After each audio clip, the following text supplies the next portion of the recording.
morning and Merry Christmas. We've actually reached December 25th. Um, Even though you're probably not watching this in the morning when this is launching, but I'm still grateful that you're watching. And I hope you have a wonderful Christmas morning with your family as you're opening gifts and, hot cocoa going, possibly a Christmas breakfast. You'll be seeing family today. It is such a wonderful season. We've had such a challenging couple of years. And what better way to celebrate than Christmas itself? So I'm not going to hold you up. Let's go right to the story. So, of course, it is Saturday, December 25th, 2021. We are ending the week of the last week of Advent of Joy. And I will be coming back with the 12 days of Christmas, which represent the 12 powers. And if you joined us for our candle lighting service, you heard us talk about the 12 powers, the 12 innate powers, and we lit candles for each one of those. So to learn more, stay tuned for the 12 days of Christmas, where we'll talk about each power. And also, if you want to learn more, you can go to unity.org, do a search for 12 powers. It'll give you a quick explanation of all of that, of how that works. So with that being said, like I said, don't want to hold you up too much. Today's article is written by Reverend Kurt Condra. And his story goes, I'm guessing it was 1976, because one of us had to be of driving age. Otherwise, we couldn't have transported 3 fully assembled bar stools from the True Value hardware store at the corner of Chicago Avenue and Hackett Street to our drafty old house on US 12 in the next town over.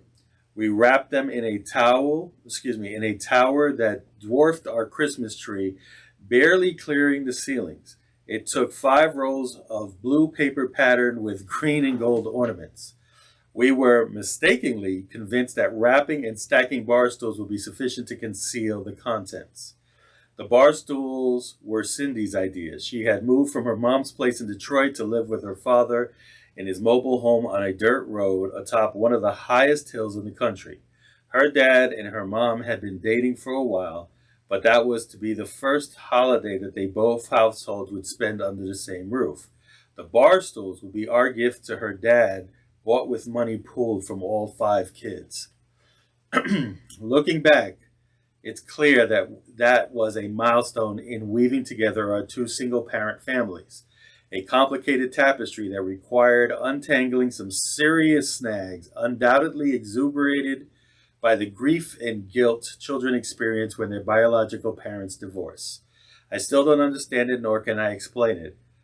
But for us 5 kids, this towering gift, the most extravagant we could afford, brought us together in a way that transcended the jealousy, mistrust, and insecurity that often rises in the process of healing brokenheartedness. From shopping to unwrapping, givers and receivers are extraordinarily blessed. I've come to regard the gifts of the newborn Jesus in much the same way. In temporary shelter, secured by parents struggling against societal and religious norms, an extraordinary blessing renders all things calm and bright, with a healing, harmonizing power that transcends worldly explanations and understanding. In effect, if beheld with awe and wonder, knits together brokenness, filling hearts, and love, and bathing the world in light. This Christmas day may we behold all gifts given and received, extravagant and humble, tangible and intangible, tiny and towering, with awe and wonder. And in the beholding may the healing, harmonizing power of the Christ's infinite love be born in each of us and all over the world. And he shares with us Matthew 2, verse 11. On entering the house, they saw the child with Mary, his mother, and they had knelt down and paid him homage. Then, opening their treasure chest, they offered him gifts of gold, frankincense, and myrrh.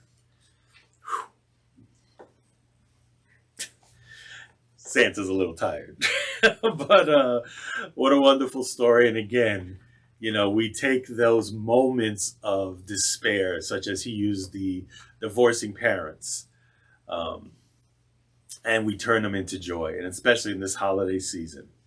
If you caught our Tea Time Truth Talk on Tuesday,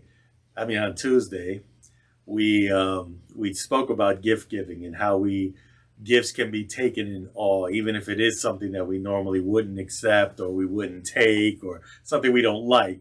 We still the awe and wonder of the love that was put behind that gift. And it's the same thing I take from this story, that no matter what, it could be something as simple as a candy bar with a ribbon that can change a mood from totally anxious to calm and peaceful.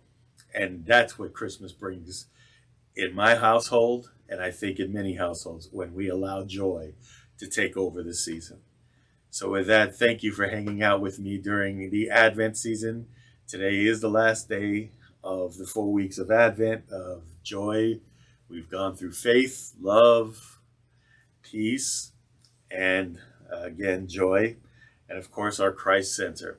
And we remember today here at Unity, as I believe, is that today we celebrate that the Christ Center in us, the Christ divinity in us, that Christ nature in us is just re-sparked again and reminding us of who we truly are.